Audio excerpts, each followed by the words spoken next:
Hello everyone, मैं mini Krishnan आपके सामने आज अपन कक्षा 7वीं की वसंत भाग 2 का पाठ 9 चिड़िया की बच्ची का सार देखेंगे। सबसे पहले इसमें बताया गया है कि माधवदास कौन है। एक कहानी है ये। माधवदास के पास में किसी भी चीज़ की कमी नहीं है, लेकिन एक अकेलापन वो महसूस करता है। तो अचानक से उसके बगीचे में एक छोटी सी नन्ही सी प्यारी सी चिड़िया आती है। तो उसको देखकर वो बहुत ही उसकी तरफ आकर्षित हो जाता है। वो कैसे भी कर वो चिड़िया की बच्ची को, छोटी सी बच्ची को पाना चाहता है। वो कैसे भी करके उसको कैद करके अपने पिंजरे में रखना चाहता है। लेकिन क्या होता है कि वो कई तरह के प्रलोभन देता है, उसको कई तरह के लालच देता है कि मैं तुम्हारे लिए सोने के पिंजरे बनवा दूंगा, तुम्हारे आगे पीछे दास दासियाँ घूमेंगी और खाने को भी भरपूर मिलेगा। सब तरह के प्रलोभन देता है, लेकिन वो चिड़िया की बच्ची टस से मस नहीं होती है। वो क्या चाहती है कि वो कैसे भी करके एक भूले भटके वो उसके बगीचे में आ गई थी और वो उसके लिए पश्चाताप भी होता है, वो माफ़ी भी मांगती है उससे। लेकिन क्या है, वो अंत में यही एक बात बोलती है कि मैं गलती से तुम्हारे बगीचे में आ गई हूँ, उसके लिए मुझे माफ़ करना। और मैं मेरी माँ की हूँ, मेरे भाई हैं और मेरी माँ जो 2 दाने ला के देती है मैं उसी में ही खुश हूँ, मेरे को किसी भी तरह का कुछ भी नहीं चाहिए। तो आइए आप देखते हैं अपन इसमें क्या बताया। सबसे पहले माधवदास और उसके ठाट बाट।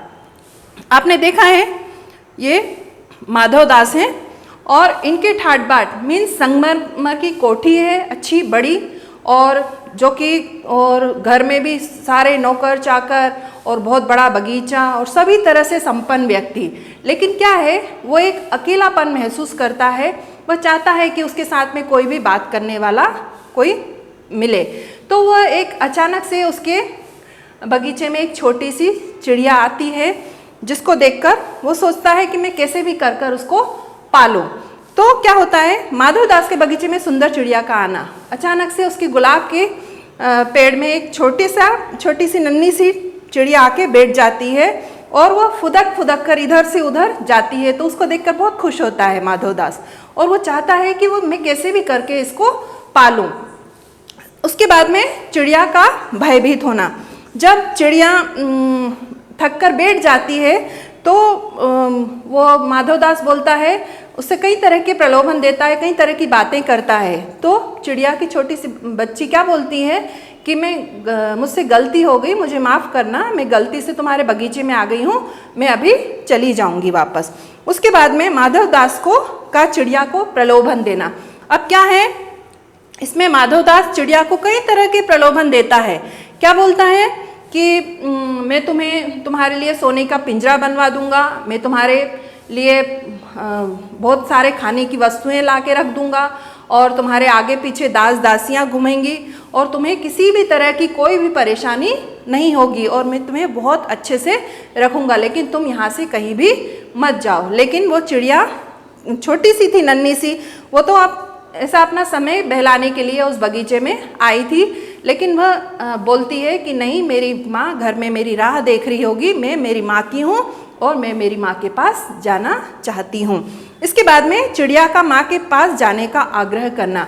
अब जैसे ही शाम हो जाती है, आपने देखा होगा सुबह से लेकर चिड़िया निकल जाती है, फुदफुदाने लगती है, आवाज़ आती है चिड़िया की, लेकिन जैसे ही शाम होता है तो वो अपने पेड़ में जहाँ उसने घोंसला बना रखा होता है वहाँ जाकर सुरक्षित बैठ जाती है। तो उसी तरह से नन्ही चिड़िया जैसे ही शाम होती है तो उसको उसकी माँ की याद आती है और कहती है कि मैं अपने माँ के पास जाना चाहती हूँ, मैं मेरी माँ की हूँ और मेरी माँ मेरी राह देख रही होगी और मेरे घर में मेरा भाई है और मेरी माँ मेरे लिए 2 दाने ला के देती है, मैं उसी को खा के संतुष्ट रहती हूँ और मुझे मेरी माँ के पास जाना है, माँ मेरी राह देख रही होगी। इसके बाद में चिड़िया को शब्द जाल में फंसाना। अब क्या करता है माधवदास, चिड़िया को कई तरह के प्रलोभन देता है, मीन्स लालच देता है और बोलता है कि मैं तुम्हारे लिए ऐसा कर दूंगा, ये कर दूंगा, ये सुंदर काम कर दूंगा। कई तरह के प्रलोभन देता है। क्यों? क्योंकि वो उसको अपनाना चाहता था, वो कैसे भी कर उसको कैद करके पिंजरे में रखना चाहता था। तो वो क्या बोलती है, मैं माँ के पास क्या है, वो ये भी बोलता है तुम्हारी माँ के पास क्या है, 2 दाने ही देती है तुम्हारी माँ, लेकिन मैं यहाँ पे तुमको उससे भी अच्छे से रखूँगा और सब कुछ सारी व्यवस्था तुम्हारे लिए कर दूंगा, यहाँ तक कि तुम्हारे लिए सोने के पिंजरा भी मढ़कर दे दूंगा। तो माधवदास का नौकर को इशारा करना। अब अचानक से क्या होता है कि जब चिड़िया देखता है माधवदास की ये कई तरह के प्रलोभन देता है, लेकिन वो चिड़िया की बच्ची है, टस से मस नहीं होती है, बस आखिरकार यही बोलती है कि मैं मेरी माँ की हूँ और मेरी माँ के पास मुझे जाना है। तो क्या होता है कि माधवदास थक हार के एक उसके नौकर को इशारा करता है, एक बटन दबाता है जिससे कि उसका एक नौकर आता है और माधवदास उस चिड़िया की छोटी सी बच्ची को अपने बातों से उलझा देता है कि कैसे भी करके वो नौकर उसको पकड़ ले और पिंजरे में कैद करके रख ले।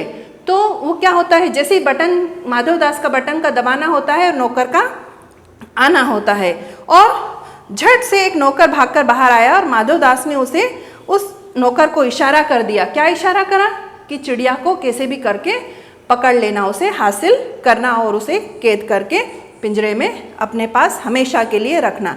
लेकिन क्या होता है, माधवदास ने चिड़िया को बातों में उलझाए रखना चाहा।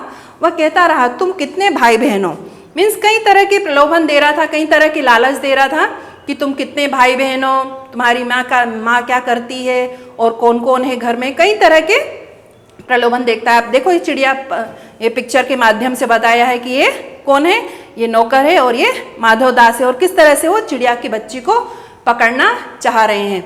तो वो कई तरह के बातों में उलझा देता है और अचानक से वो चिड़िया की बच्ची को ऐसा लगता है कि उसके शरीर में किसी तरह का स्पर्श हुआ, मीन्स उसके शरीर को किसी ने टच करा। तो जैसे ही उसको ऐसा एहसास होता है वो तुरंत वहाँ से भाग जाती है और सीधे कहाँ जाकर दम लेती है, चिड़िया का उड़ना। और अचानक से चिड़िया क्या करती है, उड़ जाती है और सीधे कहाँ जाती है, उड़कर अपनी माँ के पास जाके अपने उसकी छाती से चिपट जाती है। वो छोटी सी बच्ची रहती है चिड़िया की, और आप देख रहे हैं ये घोंसला है, छोटी सी चिड़िया है, उसकी माँ है।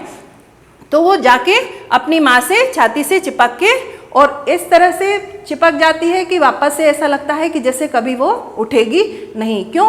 क्योंकि आपने भी देखा है हमारे जीवन में माँ का बहुत ही महत्व रहता है। हम भले इंसान हो, जानवर हो या पशु पक्षी हो, लेकिन हमारे जीवन में, सभी के जीवन में माँ का बहुत ही महत्व रहता है। माँ के बिना हमारा जीवन अधूरा है।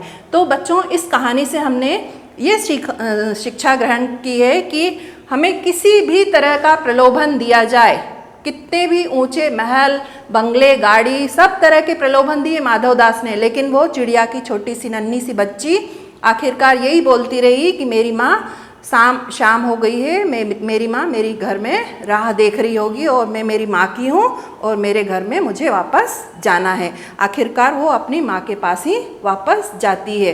तो इस कहानी से ये शिक्षा मिलती है कि हमारे जीवन में माँ का बहुत ही महत्व होता है। इसके बाद में इसके क्वेश्चन आंसर।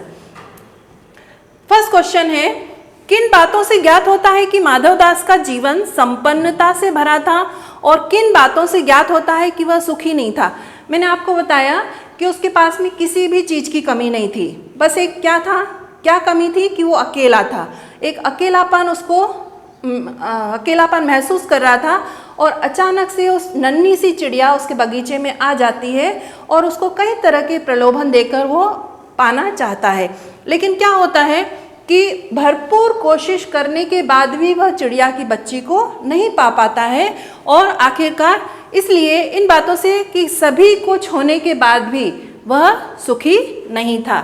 सेकंड क्वेश्चन है, माधवदास क्यों बार बार चिड़िया से कहता है कि यह बगीचा तुम्हारा ही है? क्या माधवदास निस्वार्थ मन से ऐसा कह रहा था? स्पष्ट कीजिए, क्या निस्वार्थ मन से माधवदास ऐसा कह रहा था? नहीं, वो स्वार्थी था।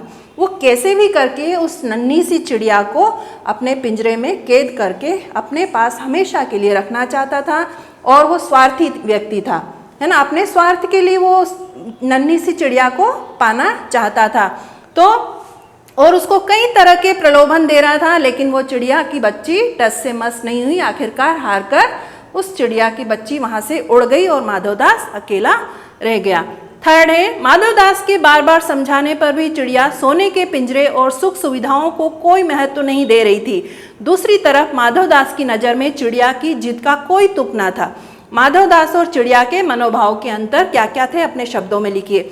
मैंने आपको पहले ही विस्तार में बताया है कि माधवदास कई तरह के प्रलोभन दे रहा था उसको कि तुम्हारे लिए संगमरमर की कोठी बनवा दूंगा, सोने का पिंजरा बनवा दूंगा, तुम्हारे आगे पीछे कई तरह की दास दासियां तुम्हारे इशारों पर नाचेंगी और तुम जैसा मन चाहा भोजन तुम उनसे पा सकती हो। लेकिन वो चिड़िया की बच्ची छोटी सी, वो क्या है, उस एक ही जिद थी उसकी कि मैं कैसे भी करके मैं मेरी माँ की हूँ और मेरी माँ के पास ही मुझे जाना है। तो ये दोनों के बीच के अंतर हैं, तो आप अपने हिसाब से इसको लिखिएगा।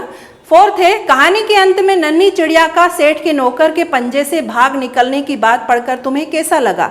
40-50 या इससे कुछ अधिक शब्दों में अपनी प्रतिक्रिया लिखिए। तो हम यही लिख सकते हैं कि अगर हमारे बगीचे में भी कोई एक नन्ही सी चिड़िया आती है तो क्या हमको भी उसके साथ में ऐसा करना चाहिए? नहीं। क्यों? क्योंकि ये हमारे स्वार्थ के लिए हम किसी वो पंख दिए हैं उनको भगवान ने, तो हमको उनको खुले आसमान में सुरक्षित छोड़ देना चाहिए, ना कि उनको पिंजरे में कैद करके रखना चाहिए। इससे क्या होता है कि हम अपनी खुशी के लिए हम अपनी खुशी महसूस कर सकते हैं, लेकिन वो कुछ समय बाद या तो वो उनकी मृत्यु हो जाती है या तो वो एक अकेलापन अपना जीवन महसूस करने लगते हैं। तो हमें ये कभी भी ऐसा नहीं करना चाहिए किसी भी पक्षी के साथ में। फिफ्थ क्वेश्चन है, माँ मेरी बाट देखती होगी। बाट मीन्स होता है राह। माँ मेरी बाट देखती होगी, नन्ही चिड़िया बार बार इसी बात को कहती है। आप अपने अनुभव के आधार पर बताइए कि हमारी जिंदगी में माँ का क्या महत्व है। तो आपको सभी को ये होमवर्क क्वेश्चन है, तो ये सबको अपने हिसाब से लिखना है कि आपके जीवन में आपकी माँ की क्या वैल्यू है, क्या महत्व है, इसको अच्छे सुंदर लिखना है ना। इस कहानी का कोई और शीर्षक देना हो तो आप क्या देना चाहेंगे और क्यों? हम इस कहानी का शीर्षक अपनी चिड़िया की बच्ची दिया है लेखक ने, लेकिन हम क्या देंगे? नन्ही चिड़िया, है ना। छोटी सी प्यारी सी चिड़िया थी नन्ही चिड़िया। और क्यों देंगे? क्योंकि वो बहुत ही सुंदर थी और इधर से उधर पूरे समय फुदका करती थी, इसलिए हम उसको नन्ही चिड़िया देना चाहेंगे। इसके बाद में कहानी से आगे, इस कहानी में आपने देखा कि वह चिड़िया अपने घर से दूर आकर भी फिर भी अपने घोंसले तक वापस पहुंच जाती है। मधुमक्खियों, चींटियों, ग्रह नक्षत्रों तथा प्रकृति की अन्य विभिन्न चीजों से हमें एक अनुशासनबद्धता देखने को मिलती है। इस तरह के स्वाभाविक अनुशासन का रूप आपको कहाँ कहाँ देखने को मिलता है, उदाहरण देकर बताइए। जैसे आपने देखा है कि आप स्कूल आते हैं, स्कूल आने के बाद में आप अपने घर में सुरक्षित चले जाते हैं, है ना। तो यहाँ पे क्या आप अकेले पढ़ते हैं? नहीं, बहुत सारे बच्चे पढ़ते हैं। तो एक ये अनुशासनबद्धता अपन को अपन स्कूल का एक बहुत अच्छा उदाहरण दे सकते हैं कि यहाँ पे हम स्कूल के माध्यम से हम इस आंसर को पूरा लिख सकते हैं। सेकंड है, सोचकर लिखिए कि यदि सारी सुविधाएं देकर एक कमरे में आपको सारे दिन बंद रहने को कहा जाए तो क्या आप स्वीकार करेंगे?